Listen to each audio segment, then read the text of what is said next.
Today's lesson was a third grade lesson from Module 1. We engaged in a close read lesson using the text Waiting for a Biblio Burrow. Your only book.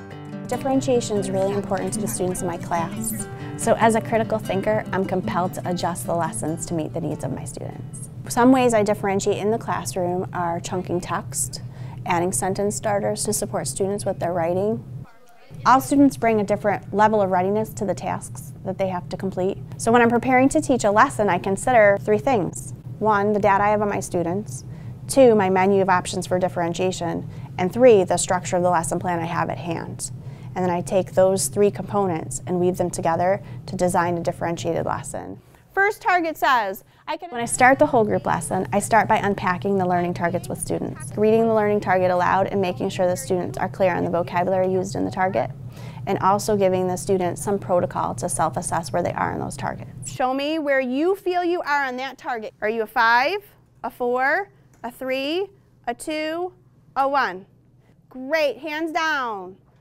And once I do that, then we work through the close read process. On a hill behind a tree, there's a house. We take it step by step. First, we close read for enjoyment. I just read the text out loud and ask the students to enjoy the story. So he took her book on his donkey to bring it to other kids. Isn't that cool? In your own seat sack, you will find a little surprise from me. I disseminated the materials this morning prior to the lesson. My students have seat sacks behind their chairs, so I had tucked away the materials that I had differentiated for them.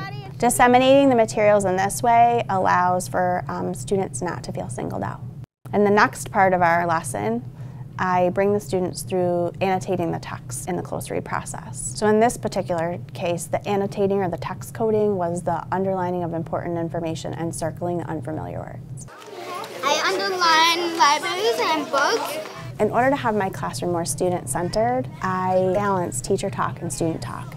And I chose after each work period to have them pair and share their work and make corrections that way. And I allow them to check in with each other or myself in regards to that work. Because you're a good reader, could you read it to them?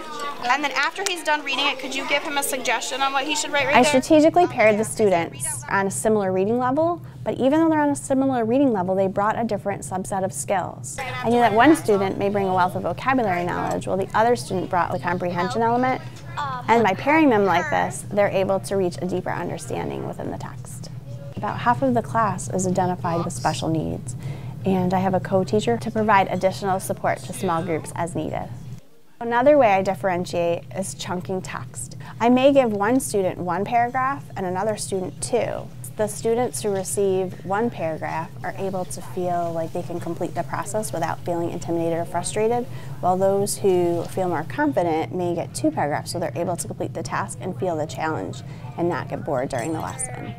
Being aware of the pacing and the reading level that they're at, it's just giving students a different amount, but I'm not changing the complexity of the text. The great thing about the modules is that the lesson plans and student work and student text are already prepared. So my planning time is spent preparing the differentiated materials for the students, and I'm not spending my time preparing those other pieces that I used to spend my time preparing. Once we complete the annotation of the text with the circling and the underlining, we ask the students to do the 3rd close read independently of their excerpt, and then after they do that, to mark the gist on the side of their excerpt that best matches their chunk of text. Sean, how would you explain a gist in your own words? What the text talks about a lot. The gist is the first draft of thinking about the text. What's the text mostly about? All right, we're on the 4th part of the close read, which is answering text-based questions. Then I guide the students to take all of that work that they've put into the text, that deep learning, and apply it to answering text-based questions. I provide different recording forms. Some recording forms offer more support, including sentence starters, and some of the recording forms offer less support, and they are minus the sentence starters. So another way I was able to differentiate is instead of modeling for the whole class and taking away time when other kids were ready to move on, I made sure I set the class and then moved to the students who would need the extra examples, touched base with them first, and then was able to monitor the rest of the class. Exit ticket. You need to pick one question and write the answer for me on this card. So in this case, I wanted an exit ticket as my ending assessment instead of a whole group discussion. I find with whole group discussion, I'm not sure I heard from every student. And with an exit ticket, I do get a piece of work from every student.